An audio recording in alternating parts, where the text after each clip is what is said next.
Hello students, welcome to our channel Ashoka biology. Myself Amit Tiwari. NCERT example series में आज हमारा नया topic human reproduction and the multiple choice question is question number first, choose the incorrect statement from the following. इन नीचे दिए गए statement से incorrect statement आपको छांटना है। पहला स्टेटमेंट आपका है कि in birds and mammals internal fertilization takes place. Bird और मैमल में इंटरनल फर्टिलाइजेशन होता है।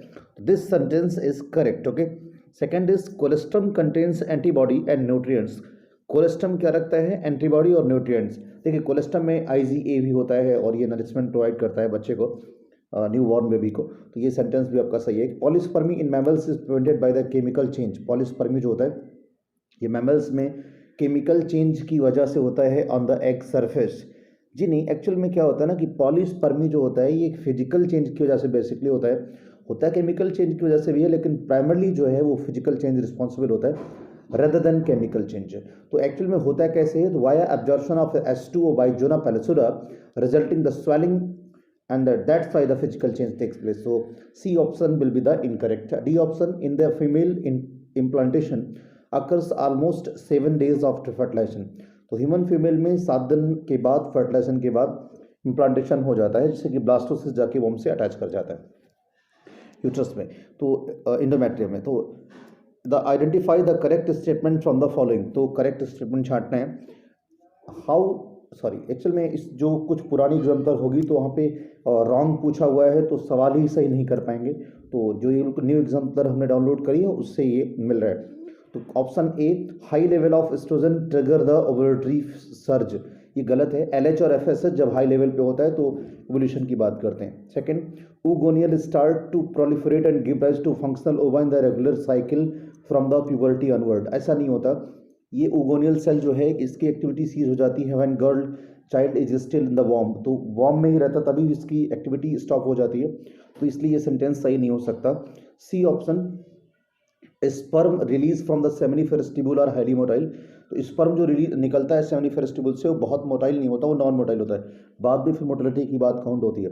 तो progesterone level is high during the post ovulatory phase the menstrual cycle. Yes, pregnancy को मेंटेन करने के लिए ओव्युलेटरी फेज के बाद प्रोजेस्टेरॉन हाई रहता है। तो डी ऑप्शन जो आपका है ये करेक्ट हो जाएगा। Question number third, the spot the odd one from the following structure with reference to the male reproductive system. देखिए, ऑड वन कैसे छांटेंगे आप? तो रेटिटेस्टिस मेल रिप्रोडक्टिव सिस्टम के रेफरेंस में, तो रेटिटेस्टिस, एपिडाइडमिस, वास रेफरेंसिया, ये तीनों जो पार्ट हैं ये मेल रिप्रोडक्टिव सिस्टम के हैं। जबकि जो इस्थमस है ये फैलोपियन ट्यूब का पार्ट है, फैलोपियन ट्यूब कहिए या ओविडक्ट कहिए, ठीक है। तो डी ऑप्शन है, ये फीमेल रिप्रोडक्टिव का पार्ट है और बाकी तीनों मेल रिप्रोडक्टिव सिस्टम के पार्ट हैं।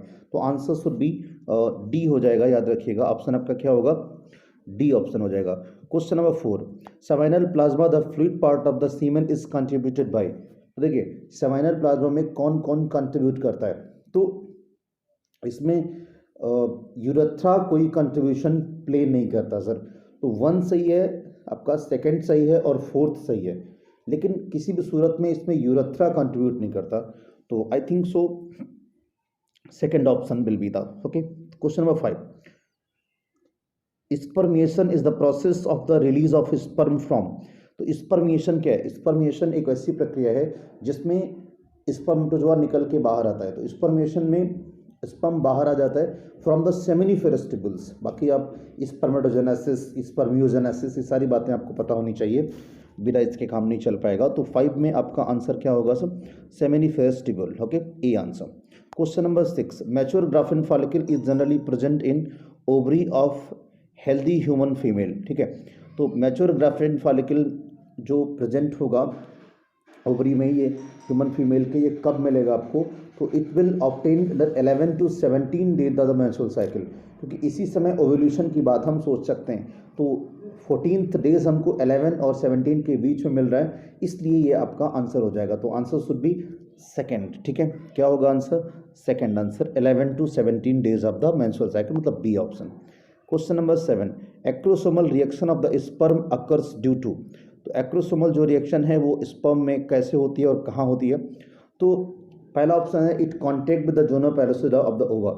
तो यही सही भी है। एक्रोसोमल रिएक्शन कहाँ होती है, मैंने केमिकल वाली जो बात करी थी वो भी पिछले सवाल में तो कहाँ था, जोना पेलोसिरा से ही था। बाकी और ऑप्शन हम नहीं पढ़ेंगे क्योंकि ये बहुत फैक्ट आंसर है, कोई कन्फ्यूजन नहीं होगी। यहाँ पे क्या होता है ना कि एंजाइम जो है ये एक्रोसोम ब्रेक डाउन करता है, देन उस पर फिर जोना पेलोसिरा को ब्रेक कर लेता है। तो answer should be A. Question number 8, which of the following is not the male accessory gland. देखिएगा इसमें seminal vesicle, ampulla, prostate, bulbourethral gland. तो जो आपका एम्पुला है ना सर, ये एम्पुला क्या है, ये मैं फिर से कह रहा हूँ, ये फैलोपियन ट्यूब का पार्ट है, ये मेल रिप्रोडक्टिव पार्ट है, ये एसेसरी पार्ट नहीं है फीमेल का। तो ये बी आंसर यहाँ पे होगा, इसलिए ये आप बाकी तीनों पॉइंट्स गलत हैं। क्वेश्चन नंबर 9 में देखते हैं, the spermatogonia undergo division to produce sperm by process. तो स्पर्मेटोगोनिया जो है वो स्पर्म बनाता है किस प्रोसेस के अंतर्गत, तो स्पर्मेटोजेनेसिस के अंतर्गत। इसमें कुछ पॉइंट्स दिए हैं जिन्हें छांटना है। तो स्पर्मेटोगोनिया है 46 chromosome and always undergo meiotic division. देखिए ऑलवेज जैसी बात नहीं होती। Primary spermatocyte divide by mitotic cell division, तो ये भी अपने आप में सही स्टेटमेंट है, ठीक है, मतलब गलत स्टेटमेंट है, तो पहला भी गलत है। तीसरा, secondary spermatocyte has 23 chromosome and undergo second meiotic division. एन इसमें भी होता है और बाद में स्पर्मेटिड और स्पर्मेटोजोआ में भी एन होता है। स्पर्मेटोजोआ आर ट्रांसफर्ड, इसमें कंफ्यूजन मत होइएगा ए और बी में। D option, spermatozoa are transformed into spermatid, जी नहीं, स्पर्मेटिड एंड ट्रांसफॉर्म्ड स्पर्मेटोजोआ, ये भी गलत हो गया। तो आंसर क्या हो जाएगा हमारा, आंसर शुड बी थर्ड यानी कि C. Question number 10, match between the following representing parts of sperm.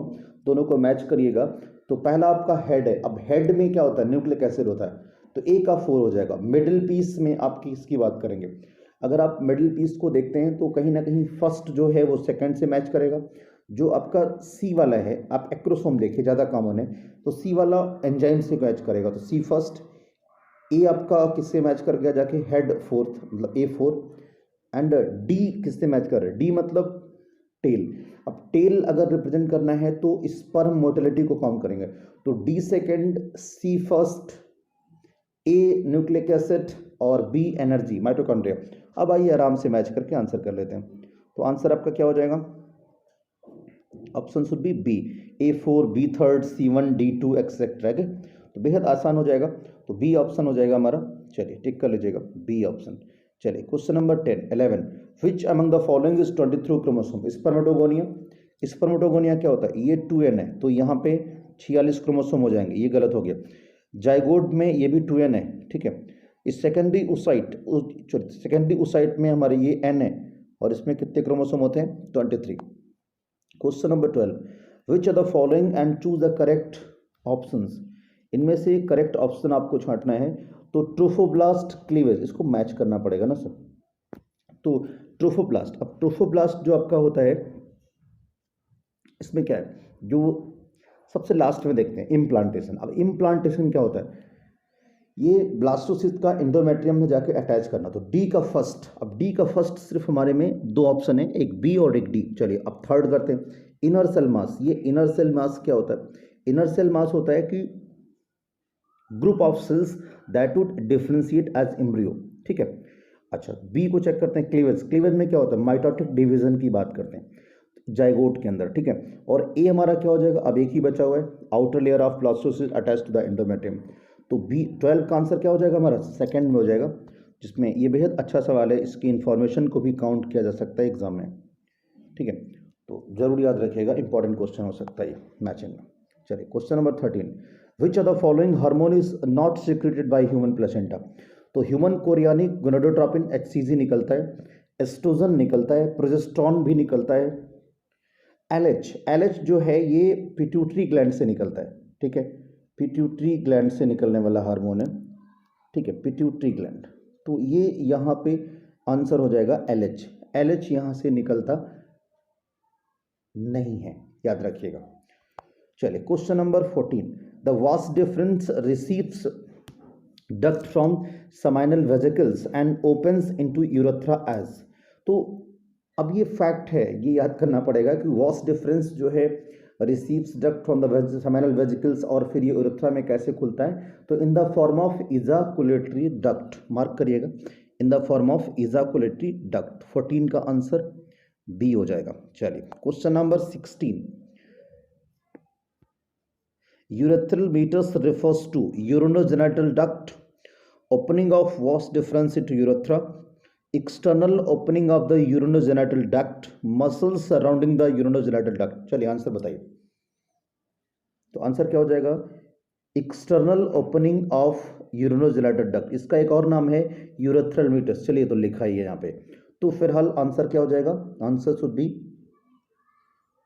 सी। ठीक है, आंसर शुड बी सी। चलिए क्वेश्चन नंबर 16, मारुला 8 to 16 cell stage. Marula is development stage between the zygote and blastocyst, between the blastocyst and gastrula, after implantation, between implantation and parturition. देखिए parturition की तो कोई बात यहाँ करने से रहे, गैस्ट्रोला भी काफ़ी बड़ी चीज़ हो जाती है। अब कन्फ्यूजन सिर्फ दो है, आफ्टर इम्प्लांटेशन या इसमें। तो देखिए आफ्टर इम्प्लांटेशन की बात हम क्यों करेंगे, क्योंकि आफ्टर इम्प्लांटेशन नहीं करना है। Between the zygote and blastocyst, इसके बीच में मारुला स्टेज मिलती है और ये 8 to 16 सेल स्टेज होती है। ठीक है, तो ऑप्शन क्या कर दिया हमने 16 में, ए आंसर हो जाएगा। चलिए sir question number 17, the membranes cover the ovum ovulation is up. अभी हमने कवरिंग की बात करी, तो जोना पेलुसिडा भी आपको मिलता है, तो यहाँ से भी जोना रेडिएटा भी ऑप्शन में है, कोरियन भी ऑप्शन में है। तो आंसर क्या हो जाएगा? Answer should be corona radiata. Tick कर लीजिएगा, कोरोना रेडिएटा। ठीक है, चलिए question number 18, identify the odd from the following, बाकी से अलग हटिए। तो देखिएगा इसमें इस्थमस, इन्फंडिबुलम, फिमरी, ये तीनों जो पार्ट हैं ये female reproductive even fallopian tube के पार्ट है, जबकि ये जो पार्ट है ये लेबिया माइनर, ये दूसरा पार्ट है यूरिनोजेनिटल पार्ट का, सेकंड ये मतलब वल्वा का पार्ट है। तो इसको इसमें ये अलग हो जाएगा, डिफ्रेंशिएट कर जाता है। तो बी सी डी ऑप्शन नहीं हो सकता, तो ऑड वन कौन सा है? 18 का ए आंसर हो जाएगा। तो ये तो थे बहुत ही सिंपल से सवाल, 18 क्वेश्चंस, और कमेंट सेक्शन में जाके बताइए कि how much question you have attend, how many you are correct. ठीक है, तो it's all about for the human reproduction and we will discuss very earlier human reproductive health. तब तक के लिए थैंक यू, धन्यवाद, शुक्रिया।